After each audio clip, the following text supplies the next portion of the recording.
sa pagitan ng dalawang grupo, kung saan habang tumatagal ay mas lalong nababahala ang China na maging opisyal na ang paghihiwalay ng Taiwan sa kanila. Kung magiging opisyal kasi ang kasarinlan ng Taiwan, ay maaari na itong magtayo ng kahit anong military bases mula sa ibang mga bansa na tiyak ay mas magiging problema ng China. Bukod ano sa palagay nyo mga utol, tama ba ang pinaglalaban nitong China? Na wag silang pakialaman sa issue tungkol dyan sa Taiwan. So, ang Taiwan at yung China ay talagang goes a long way back. Okay, mga utol, kahit search nyo yan sa internet, lalabas talaga yung tunay na istorya kung bakit Republic of China at People's Republic of China. So, sa totoo lang, lahat ng sinabi ni solidong kaalaman ay totoo po yan. Base po yan sa manaisulat na kasaysayan ng China. So, hindi niya pa naisama dito yung tungkol kay Mao Zedong at saka sa kay Chiang Kai-shek kung hindi ako nagkakamali. 70s yata ito, 60s or 70s, no? Nung panahon na... Pero as early as 20s, 1920s, ay talagang yung Taiwan pag-aari o iisang republika kasama ang China. Ngayon, nung panahon ng 70s, nung tuluyan ng mas sukob na nila Mao Zedong ang buong China, etong sila Chiang Kai-shek ay pumunta rin ng Taiwan. Mga karunungan, kaalaman, teorya, kasaysayan, hiwaga at mga bagong tuklas. Alamin natin. Matapos maluklok ni Lai Ching-te bilang bagong presidente ng Taiwan, matatandaang nagbanta itong China sa makikialam di umano ng usapin ng China at Taiwan, mga utol. Pero ito ang ating pag-uusapan. Bakit nga ba tila parang ayaw suportahan ng Amerika ang Taiwan independence? Umiiwas nga ba ang Amerika sa gera o sa tensyon sa China? Yan ang ating alamin, mga utol, mula kay solidong kaalaman. Paki-subscribe siya. Paki-like na rin yung video. Kaya naman pala hindi suportado ng US ang Taiwan independence. Ano kaya ang dahilan? Game na.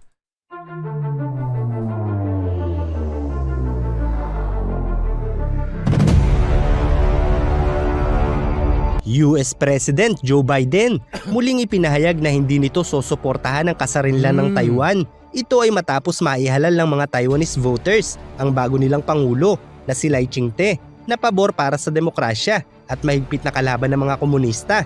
Pero bakit nga ba sa kabila ng pagiging pro-America ni Lai Ching-te ay kinailangan pang muling ipahayag ni Joe Biden na hindi nito susuportahan ang kasarinlan ng Taiwan? Sa videong ito ay ating bibigyang linaw ang mga nakalilitong kaganapan na ito at kung bakit nais ng Komunistang Partido ng China na mapag-isa ang dalawang China. Ang China ay mayroong dalawang gobyerno o pamahalaan. Ang isa ay ang People's Republic of China na ang kapital ay ang Beijing na matatagpuan sa mainland China, habang ang isa naman ay ang Republic of China na ang kapital ay matatagpuan sa isla ng Taiwan. At kung ating babalikan ang kasaysayan noong 1912 nang bumagsak ang dinastiyang Qing sa China, ay umusbong ang unang republika ng China na pinamunuan ng Partidong Kuomintang ng China, at makalipas ang mahigit 15 taon ay unti-unti naman umusbong ang rebeldeng grupo sa China na naging daan sa pagkakatatag ng Partidong Komunista ng China. At dahil sa takot ng Partidong Kuomintang na mas lumaganap ang rebelyon sa bansa, ay nauwi ito sa malawakang pagpaslang ng mga komunista sa China noong 1927, at dahil dito ay nagsimula ang opisyal na civil war sa China sa pagitan ng Partidong Kuomintang at Partidong Komunista. At sa labanang ito na nagpatuloy ng mahigit 20 taon ay nagawang matalo ng Partidong Komunista ang Partidong Kuomintang na noon ay namuno at nagtatag ng unang republika ng China, at nang masukol na nga sila ng Partidong Komunista ng China ay napilitan silang mamalagi sa Taiwan na noon ay bahagi rin ng Republika ng China, dahil noong 1943 ay inilabas ng tatlong leader ng bansang China, US at Britanya, ang tinatawag na Cairo Declaration, kung saan ay nakasaad dito na ang Taiwan na noon ay nasa kontrol ng Japan ay nararapat lamang na mapunta sa Republika ng China, at nangyari nga ito nang matapos ang ikalawang digmaang pandaigdig noong 1945. Kaya naman noong mga panahong ito, bago pa mangibabaw ang Partidong Komunista sa China, ang Taiwan ay bahagi na ng China, subalit sa pamamahala ng Partidong Kuomintang na nagtatag ng unang republika ng China.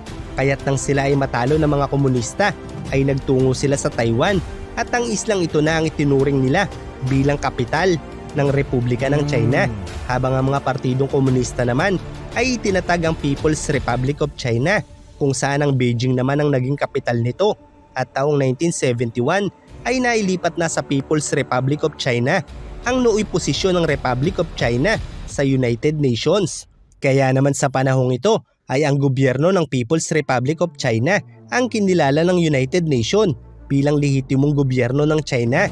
Gayunpaman ay nagpatuloy ang ilang bansa tulad ng US sa pagkakaroon ng unofficial ties para sa Taiwan, kung saan ang US Congress ay naglabas ng tinatawag na Taiwan Relations Act, kung saan dahil dito ay nagagawa ng US na magpatuloy sa kanilang mga misyon, kalakalan, pagsasanay at maging pagbebenta ng mga sandata para sa isla ng Taiwan. At magpasa hanggang ngayon nga ay nagpapatuloy ang sistemang ito, at dahil may dalawang magkahiwalay na gobyerno ang China sa panahong ito ay nananatiling nagkakaroon ng kompetisyon sa pagitan ng dalawang grupo, kung saan habang tumatagal ay mas lalong nababahala ang China na maging opisyal na ang paghihiwalay ng Taiwan sa kanila.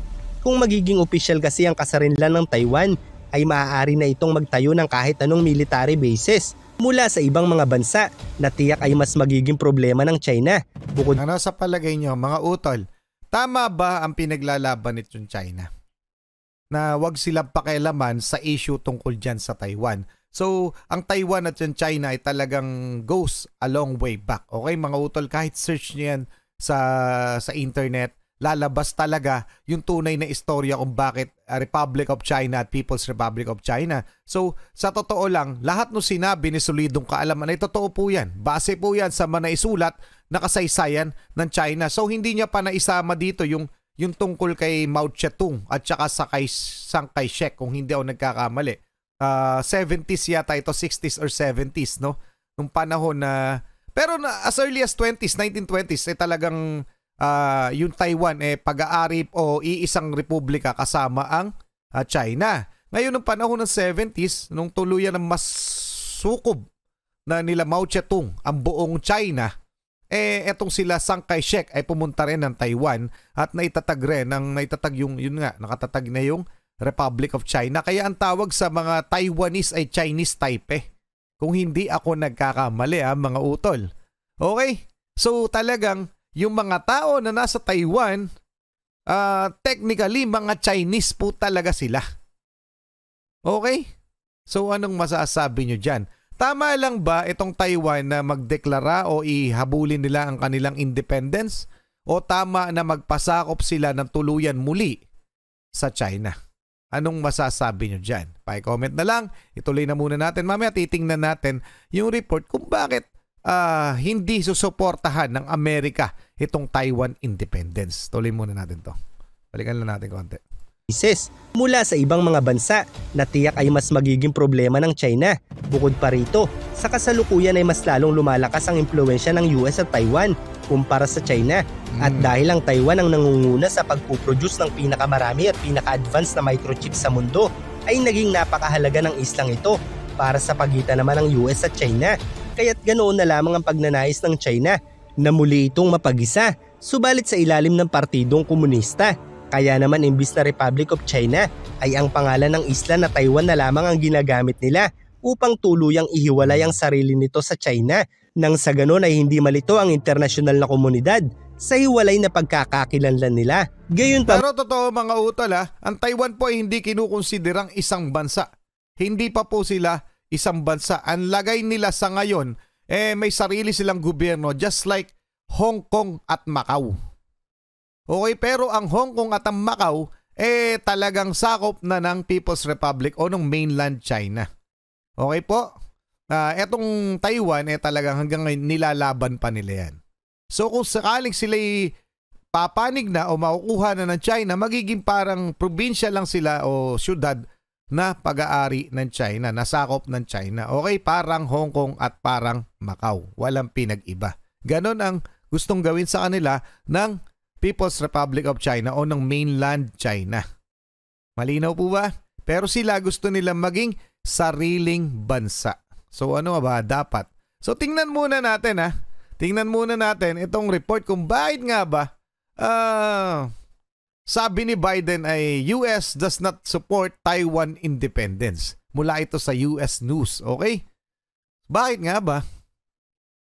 So Washington, US President Joe Biden said on Saturday, the United States does not support the independence of Taiwan after Taiwanese voter rebuffed China and gave the ruling party a third presidential term. Okay?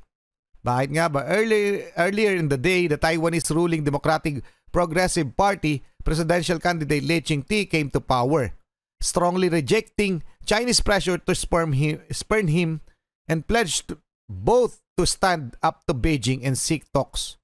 We do not support independence, Biden said when asked for reaction to Saturday's election. Bakit nga ba?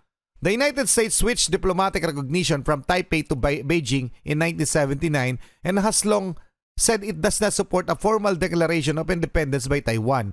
It does, however, maintain unofficial relations with the self-governed island and remain its most important backer and arms supplier. Nakakalito somewhat, no? Itutuloy nila yung kanilang unofficial relations with self-governed island, parang ang Hong Kong and Macau, no?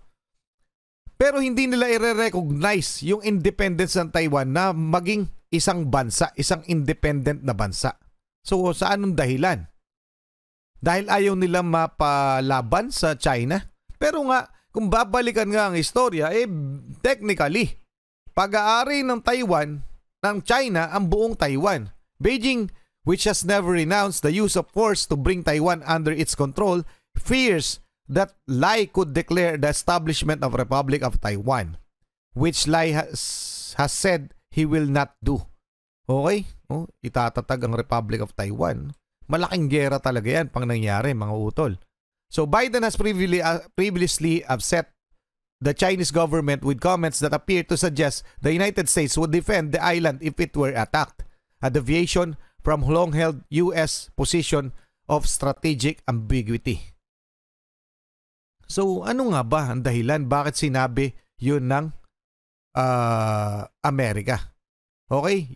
U.S. Secretary of State Antony Blinken congratulated Lee Ching-te on his victory and said the United States is committed to maintaining cross-strait peace and stability in the peaceful resolution of differences free from coercion and pressure. So baka ito yung tugon nila sa mga banta ng China na kapag pinakailaman nyo yung issue, ang estado ng China at Taiwan, talagang magkakandaleche-leche tayo. So para na rin maging malinis o hindi magkaroon ng mas komplikado pa ang relasyon ng US at ang China, sinabi nila na hindi nila susuportahan ang independence sa Taiwan.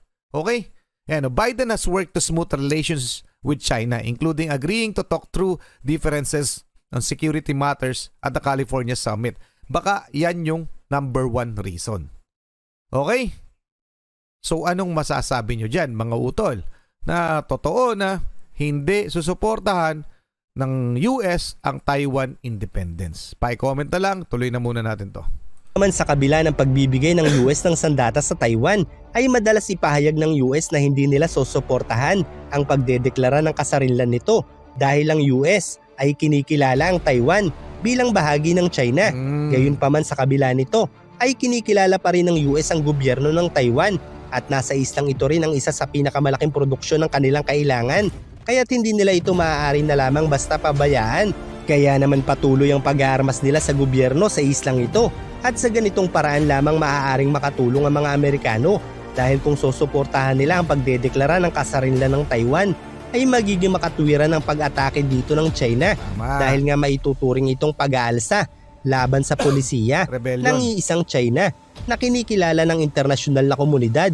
Kaya't kahit makailang ulit na ipahayag ng US na hindi nila susuportahan ang pagdedeklara ng kasarinlan ng Taiwan, ay patuloy pa rin ang Taiwan na nagtitiwala sa Amerika dahil sa paraan din ng pagpapahayag na ito ng Amerika ay walang magiging dahilan ng China upang salakayin sila. Kaya't mas makabubuti na panatilihin na lamang muna ang status quo sa islang ito. Tama. Dahil kahit ganoon ay para na rin namang malayang bansa ang islang ito na hindi man kinikilala ng internasyonal na komunidad, ay kinikilala naman ito bilang isang malayang bansa ng maraming individual sa kahit anong bansa sa mundo. Gandang no? Ang galing ng atake nung yung diskarte na yon ng United States of America. Para nga naman hindi magkaroon ng dahilan ang China na lusubin ang Taiwan. So hindi nila susuportahan yung Taiwan independence, pero patuloy nila susuportahan yung gobyerno na meron ang Taiwan. Okay, para lamang hindi magkaroon ng dahilan itong China na lusubin ang Taiwan. Galing. Sobrang gagaling ng mga diskarte, mga utol. Tuloy na muna natin. At mas mainam na ito kaysa bigyan ng butas upang makapanggulo ang mga abusadong partido Tama. ng komunistang Chino. Galing. Kaya mga utol, so naintindihan nyo na ha? Yun yung diskarte na naisip ng United States of America para hindi magkaroon ng dahilan, ng tamang dahilan itong People's Republic of China o ng mainland China na lusubin ng tuluyan ang Taiwan. So hindi po nila susuportahan ang Taiwan independence na maging isang bansa. Pero susuportahan nila ito bilang self-governed na lugar. Okay? Nakakalito in some ways pero napakagaling nung taktika na yon ng United States of America. So anong masasabi nyo dyan? Pa-comment na lang. Hindi ibig sabihin bibitawan nila ang Taiwan. Hindi bibitawan ng United States of America. So ano mangyayari? Magkakaroon ito ng matinding kasunduan kesa magdigmaan. Palagay ko. So paki-comment ang inyong mga opinion. Maraming salamat kay Solidong Kaalaman. Maraming salamat sa inyo. Muli ako sa Target Achilles in behalf of the Real South Pride Production. Ako ay nagpapasalamat sa walang sawa niyong pagsuporta. Kayo mag-iingat. Keep safe. God bless. Saludo po ako sa inyo lahat. Maraming salamat po.